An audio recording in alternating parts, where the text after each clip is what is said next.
What's up, y'all? It's TC vs. Chanze, and I'm on the rocks with Red Rocks.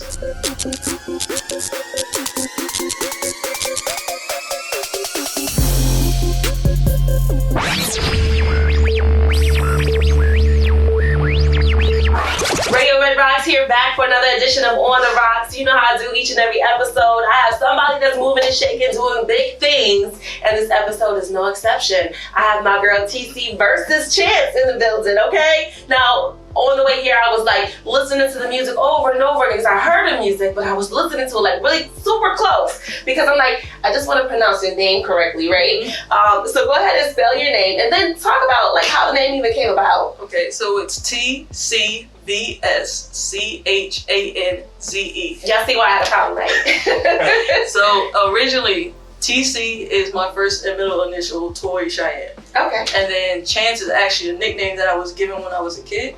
One of my friends, his name was DeVarge Brinkley, he used to call me Chance. And so when he passed away, I decided I wanted to like live on to his memory, because especially like the week before he passed, he said, don't give up on your music. Mm-hmm. So I was like, I wanted to add a Chance in there. But I changed the spelling, because if you remember the show I Love New York, yes, they had Chance up there. So you don't want to be the like Chance rapper? Yeah, so I wanted to make sure I changed the spelling, so I changed it from a C to a Z. Gotcha. Okay, so do you find that people, you know, they question your name a little bit, like, what is it? But you know, that can also bring some type of like interest. You know, sparks people interest to your name as well. Yeah, a lot of people can't say it, or they say Chancey, or Chains, or you know, something like that. All right, so and the verses comes from I guess TC and versus Chanze is more so like the two different sides of me, because I'm like really shy on one side, but then I'm really hardcore when I get on stage. Gotcha.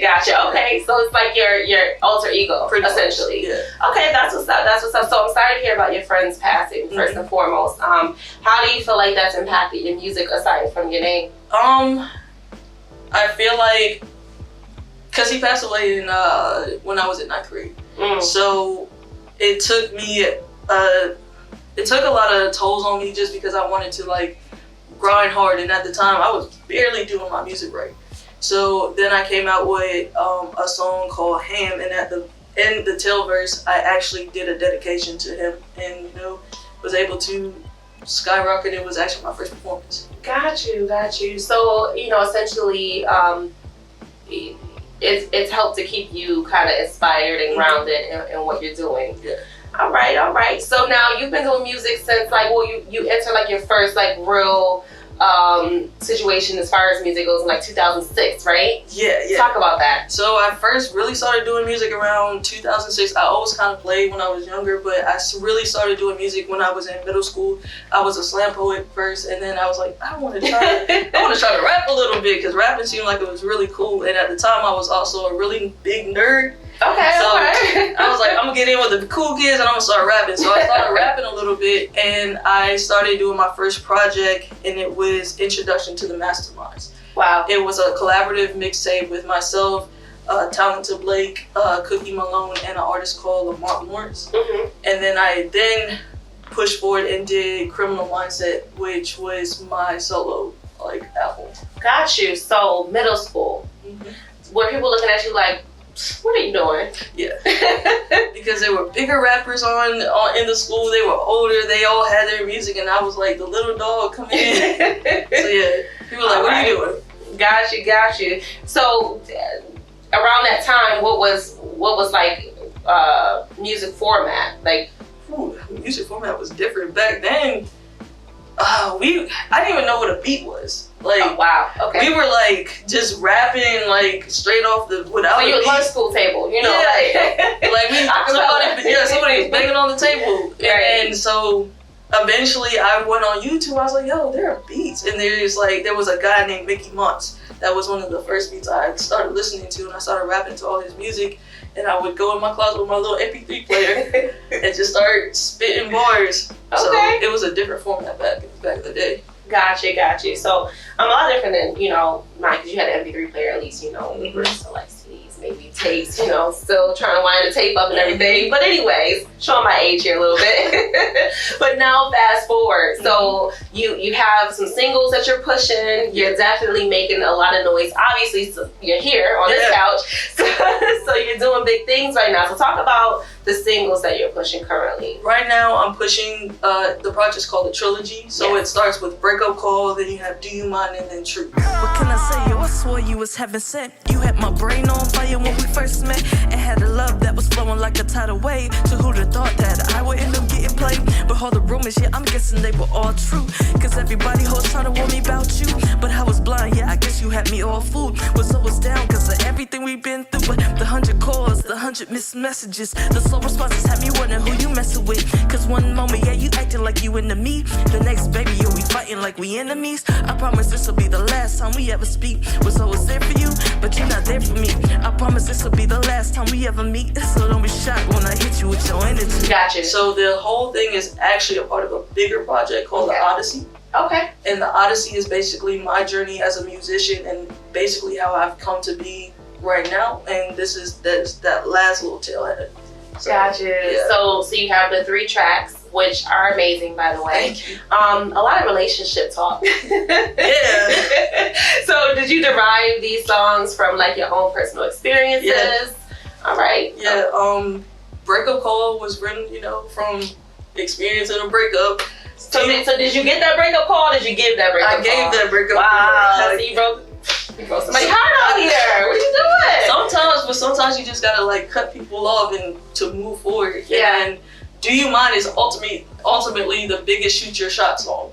Cause I literally did text somebody, so can I get your snap? Or like, can I get your number? Wow, okay. So that's how that really started. And then Truth is basically how I feel about love, because for a long time, I've been single for a really long time, and it's really because my past has really impacted how I feel about love, and I'm like, is it really for me? So gotcha. Dealing with those type of feelings. How old are you, if you don't mind me asking? 25. 25, okay.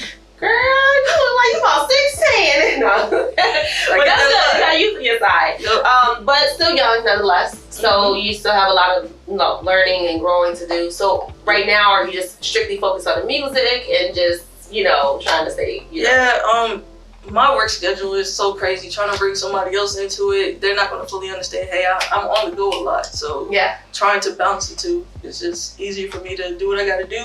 And then if somebody comes along, then they come along. Somebody comes along, they get it, they help you, all that good stuff. Yeah. That's what's up. So talk about the bigger project. So now we have the Trilogy, which is kind of like a mini EP or something like that, LP.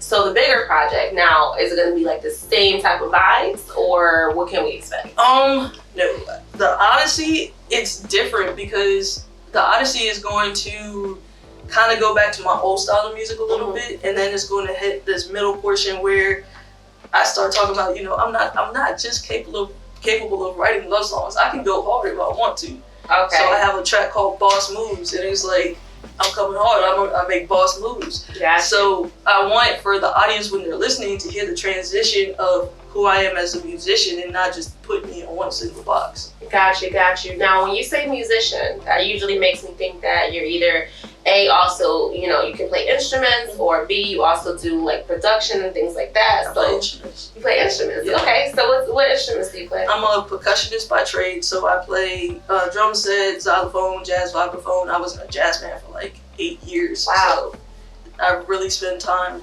doing my music, and then I was a part of an a cappella group. So I spent a lot of time with them and playing piano for them. Got you. Okay, so when you say musician, what do you mean? I'm a musician. Yeah. So now, do you create some of like your own music with your instruments? That's what I'm actually working on now. I'm trying to get some more instruments in the house so I can start to make my own instruments. But Got you. There's studios too. They have the instruments set up. I'm from Buffalo, so we have a studio up there that has like the drums and everything. You know what I mean? So you just have to find a good studio home, and if you can play anything. Exactly. You know what I mean? Like, you play anywhere. So, but that's what's up. So now, speaking of where I'm from, you're also from New York, but what part of New York? Queens. I'm from Queens, New York. Yeah. Downstate. You know, I'm like Canadian. But my dad's from Poughkeepsie, so. Okay, so you know, both sides. And then now you reside and you were raised in North Carolina. Mm-hmm. So big difference. Yes. How do you think that contrast between the two places have impacted your music? It changes my style a little bit. Really? Yeah, because I'm not like New York. You know, is real hard in the paint sometimes. Yeah, right now it's the drill movement. You know, all of that. So. And then North Carolina, that's country living. So it's down south. So we have more of like a chill party vibe. So I like to give the contrast between, you know, I can go hard in the paint, but I'm going to give you a party vibe too. So. Gotcha.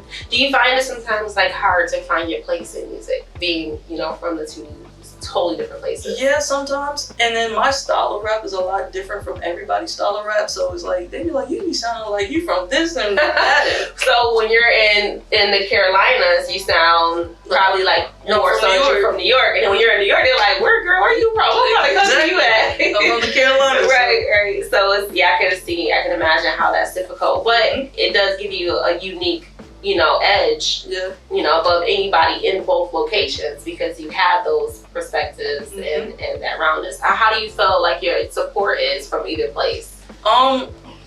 Right now my support is pretty cool. When I look at my numbers and my following, I get a strong following from New York, and then I do have a strong following from North Carolina, because that's my hometown, and my college actually like is pushing me really hard, and it's really cool to see.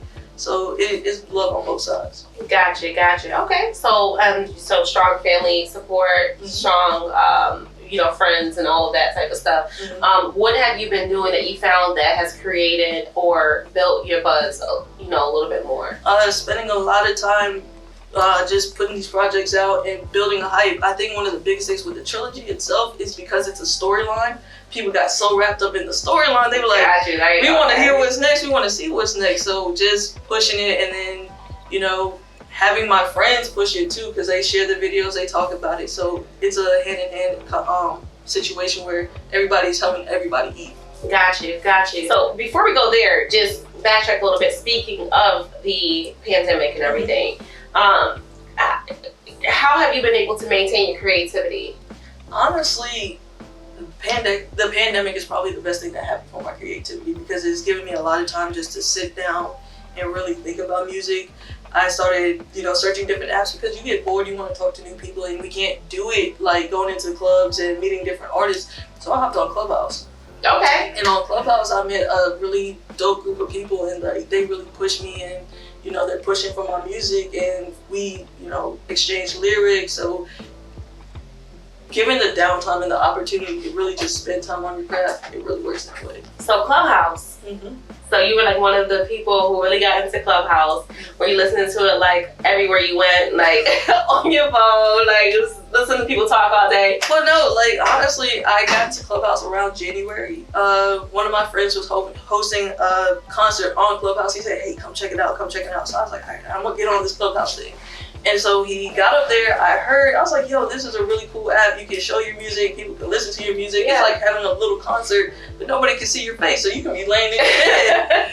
Right. So we meet every day from Monday through like Thursday, and we just talk, and I chop it up with them, and you know, it's a good time and a good family space. Got you. So do you feel like that momentum is still there with Clubhouse, or have you kind of teetered off to other things?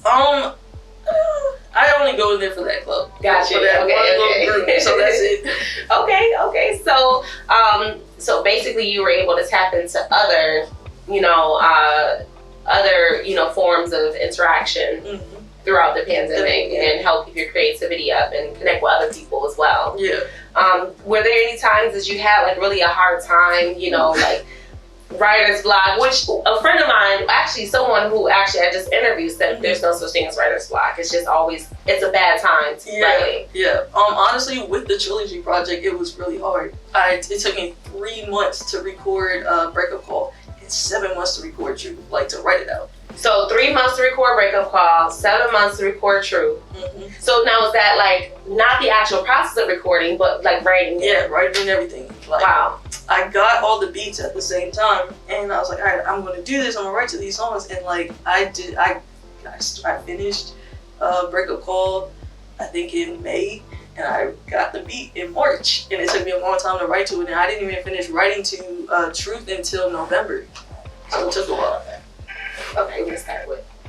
Go. No, you can keep it. Just I didn't start writing Truth until November.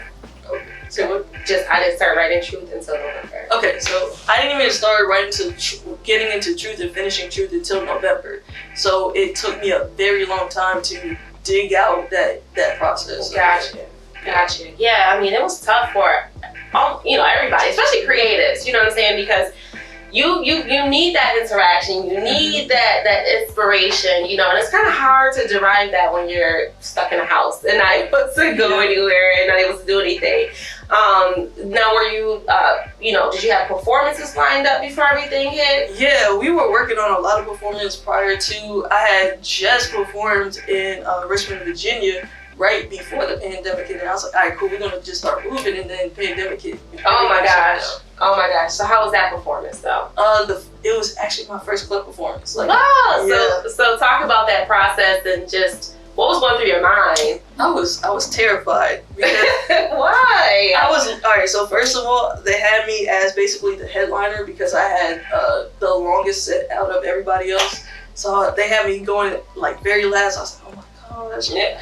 I was sweating. My friends were like, stop, chill out, you got it. Right. And so then I went out and I busted out 6 songs, and I only planned to do 2. 6 songs. You was in your zone. Well, he was like, you gotta do like 15 minutes. I was like, all right, I gotta do something. So I busted out 6 songs, and it was so much fun. And that's where I was like, all right, I'm gonna do this music thing, because I had actually quit before I did that performance. You quit. So So what made you quit music? When I went into college, my freshman year, I saw all these other MCs, and they were so much better than where I was. They had such a bigger fan base than where I was. I was like, you know what, maybe this isn't for me. Wow. So I stopped in 2014, and then I got involved with my a cappella group, Vocal Harmony, and I guess pushing them to sing so much, I was like, y'all should be singers, y'all should do this, y'all gotta do that. I was like, maybe I need to listen to myself and go and try this music thing again. So then I started back right in 2019. Got you. So you were kind of like intimidated, I guess, by like other artists and seeing how much they were doing and what they were doing. That's like this big thing on the news right now with Instagram and everything. Taking away likes and views and all that type of stuff. How do you feel about that now? Now that you have garnered the following that you're kind of getting where you want to go, do you think that that's still a good idea? Honestly, at this point, I don't look at my numbers so much. I just put the music out and hope people like it. And it's the people who hit me up like, yo, I love this song. Yo, Truth really touched me. That's my go-to song. Those are the moments that like mean more to me than, hey, I got like 1,000 followers. I got 1,000 likes. So my mindset has changed up a lot. That's smart. So what's your favorite out of the 3 songs? So Truth is actually my favorite. That's the big baby. That's the one I spent the most time in. That's the one where I was the most vulnerable. Yeah. Like I really sat and put my heart on that track and let everybody see how I feel. So that's actually my favorite. Got you. Was it hard or difficult to be so vulnerable? Yes, it was. It was very scary because I'm like, if people are gonna judge me on this, they about to say I'm a punk. But I was okay. But I was like, you know what? This is my truth. Truth is supposed to be everything I'm feeling. So I'm gonna go out here and I'm gonna put this track out and I'm gonna make it as authentic as I can. Are you happy you did that? Yeah, I am. Like honestly, because I feel like that song gave me the release that I needed. Yeah, it's probably take you to that next level as well. So as far as your project, when can we expect that to drop? The next one, the Odyssey, hoping maybe May or June. So I'm working on the EP right now. So honestly, May, June, we need some writing music. Mm-hmm. You know, for when the summer comes back around, you know, we'll definitely need some writing music. You know, maybe barbecue music. I don't know. Do people make barbecue music anymore? Like, is that a thing? I'm showing my age again. But if we have barbecues now, that's the thing. If we can have a barbecue. Right. You know what? Unfortunately, it's going to happen anyways. You already know. So you're looking forward to getting back on the stage then? Yeah. Right. I've been performing virtually. But performing virtually is not... Totally different. Yeah, it's not the same when it's just my mom on the camera. I can't have that same energy. Right. So yeah, I really do like miss the crowd and the people. So I want to get back on stage. Okay. So what are your like immediate plans, you know, when the world fully opens? Going on tour. Tour? Yeah. All right. So now would you go on tour with with other artists, or are you looking to just do something solo? I want to go with my team. So I want to go me, probably my dancer. Okay, dancer. Yes. So you just recently signed a dancer. I just signed a dancer. Come on. So now, what type of dance is this? Like, she's a technical dancer. She is not just hip hop. She does it all. She's a technical dancer, and I met her in my acapella group. Wow. So yeah, I met her on campus. So she's dope. She's awesome. She can do it all. So I'm glad I have her. So is she gonna serve like as like your hype woman? Yeah, so like, you know, sometimes when I have songs where I'm not on the hook, you know, she can dance in between and, you know, fill up the crowd because she's really good at what she does. Okay. So, I mean, that's smart, you know, definitely smart. And probably one of the lost arts with just performing, period, on this level. You know, of course, you know, Beyonce and, you know, they have like a whole big dance team. But I don't think people really understand the importance of having a type of energy around you when you're performing. Like some of the showcases that I went to recently, the artists that stood out were the ones who had, you know, the hype man or somebody on the stage dancing with them. It was like, okay, so you have a whole package going on. So that's dope. Now, tour, you said you're going to go on with your team. Is this going to be for your project, or is this going to be for just, are you planning on putting out something else before then, or? I'm planning on dropping a single. Haven't decided if I'm going to push the single on the tour, but I'm going to have the single drop out. But I believe I'm just going to do it for my EP to really push the Odyssey and hit this tour really, really hard. Okay. Yeah. So what's your process like in your head when you're thinking about all of this stuff? Like, it's really stressful, but you know, I just kind of take it one day at a time. Just one little, if I could conquer one goal for the day, I set goals for myself. If I can finish one thing, check it off the list, then I'm good for me, you know? Gotcha. What would be a word of advice to someone else, you know, who might want to give up doing music? Don't give up on yourself and don't give up on your dreams. It might not be the time right then and there, but if you come back to it, just like I came back to it and it became my time. So don't ever just say, I'm never going to do this again. It's okay to take a break. It's okay to recuperate and get yourself together, and then just make sure that you're being your authentic self. Okay. And get a team. Get a team. Having a team makes everything way more fun. Gotcha. And probably help, you know, for things to be a lot more organized, and you know, you can't think of everything, you know, and that's one thing that I'm learning myself is to you can't do everything. No, period. You cannot. All right, so where do you see yourself in music next 5 years? Next 5 years, oh man, whole EPs, a couple albums out. Couple albums. I want to have a couple albums out. I don't want to say that I would be signed because I like the independent life, because I like to be able to control my independence and my creativity. Yeah. So, you know, I may, you know, be signed. I mean, not. That will come down. If it came. But you also want to make sure that you know, I always say it's business first in the music, you know.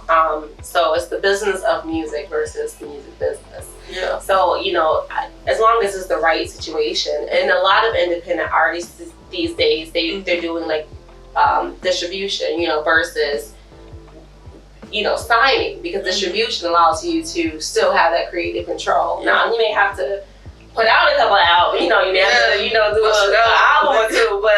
But you still have that creative control over what you put out. Which honestly, I think that's a dope lane as well. Because you seem like you are very into what you're doing. You've been doing it a long time. So you used to write poetry. You were doing poetry slams back in middle school. So like everything that you've done and all those experiences have led you up until, to this point. Yeah, definitely. All right, dope. So I'm gonna put you into the hot seat. Okay. Dun. All right, so well, you already answered one of my questions, but if you could travel anywhere in the world right now, where would it be? Trinidad. Why? My family's in Trinidad, and we have not been able to go home because of the pandemic, and I really miss my family. And plus, Carnival. I want to go home at Carnival, man. That would be ridiculously hyped. So. Well, see, are you going to do the whole outfit? Oh. You got to do the outfit. Now, if you want to perform at if you going to perform at Carnival, you got to do the whole thing. Yeah, you're right. I might. I'll think about it a little bit. Okay. Actually, one of my good friends, you probably, Shamika Charles, she's like the Limbo Queen. She's one of my good friends. She's from Trinidad. She's been there. She went back home for like the last almost 2 years now. So that's dope. All right. So you are locked in a room, and the only way to get out of this room is to rap a verse from your favorite song without messing up. What song would that be? Superstar by Lupe Fiasco. Okay, so you're locked in the room. Go ahead. Right now? Right now. Yeah, a fresh coolie on the loo, trying to catch this microphone check 212. Wanna believe my own hype, but it's too untrue. The world brought me to my knees. What did you run you? Did you improve on the design? Did you do something new? Well, your name it on the guest list. Who run you? You, the more famous person, you come through, and then the sexy lady next to you, you come too, and then the hitman is standing outside of heaven waiting for God to come and get me. I'm too uncool. Okay, you free. You free. Exactly. You are free. Okay, yes. That's the first rap song I ever listened to. I know that by the back of my hand. Yes. Okay. And that's one of your influences, right? Yes, Lupe is. Man, if I got to meet Lupe Fiasco, that would be my dream right there. But yeah, he's one of my biggest influencers. Got you. What do you like so much about him as an artist? He's a storyteller. Every one of his songs have such a deeper meaning, and he can tell all different types of stories. That's why I love him. He's so creative in his word choice as well. Gotcha. Yeah, Lupe Fiasco is definitely a really dope artist. And I can see why you would want to, look up to him for sure. Is there any other influences that you have? Definitely. Let's see. So, Eve. Because I feel like a little bit of my style comes from her earlier days back in the day. Okay. So mixture of the two. Gotcha. Okay. I like Eve. I'm surprised you said Eve. Wow. Oh, and that's actually the second time I think somebody brought up Eve recently.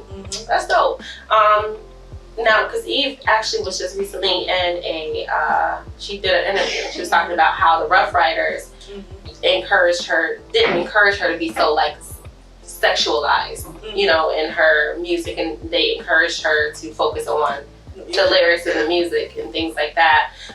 Do you find any pressure to kind of, sexualize yourself a little bit in order to be accepted in today's musical landscape, especially when it comes to, woman? I hate saying female rappers or woman rappers. I feel like if you're a rapper, you're a rapper, period. Yeah. But, a woman that's a rapper. Yeah, honestly, I do, but I've made it very clear that I'm not doing that. I'm not. That's not it's not me. I'm not going to, I don't sexualize myself in my lyrics. I just know I want people to hear me and be like, yo, she's dope because she's dope, not because my body's out there. Listen to my words and let them change. Gotcha. Okay. So if you was running for president, what would be your slogan? Listen to my words and let them change you. Okay, listen to my words, let them change you. Gotcha. Do you eat grits? Say what? Do you eat grits? I do not. You don't eat grits? I was gonna say sugar or stuff. Do you put sugar in your spaghetti? No, I don't. No. All right, iced tea or lemonade? Lemonade. And what's your favorite color? Red. Why? Because red is the color of blood, and blood has the most powerful force in your body. So red. All right, awesome. So if you can leave a word for your followers and even the new ones that you're going to gain through this interview, what would it be? Can I just say my slogan? Go right ahead. It's TCvsChanze, baby. That's what's up. So go ahead and give your social media out so everybody can follow you, support your movement. It's TCvsChanze on all social media platforms. It's spelled again TCvsChanze. All right, so make sure you follow TCvsChanze. Okay, I don't get that wrong. And to support her entire movement. So you're gonna you spit Lupe Fiasco. I need you to spit something in your own. Oh, my own. All right. We're gonna do that in a minute though. Make sure you lock in for another episode of On The Roxx coming up. Probably next week sometime. Stay locked. So can I get your snap? Can I get your number, baby? And can I call you on the phone? And if you're lonely, maybe we can link up on the low and maybe just chill. So tell me what is on your mind and tell me how you feel. And tell me all the things you want in a relationship. Cause you're the type I wouldn't mind having relations with. But let me slow down and ask you what you do for fun. Cause we can go on an adventure if you're down for one. So let me be the one that come and show you something new. Cause unlike all these other females, I'm not passing through. Cause passing you know, that will be a tragedy. Cause something about your vibe just keeps on attracting me. So honestly, yeah, you have my full consideration. Cause when I'm around, you gotta start my heart from palpitating. So baby, tell me if you really rocking with my vibe. And let me ask you one more question, baby. Do you mind?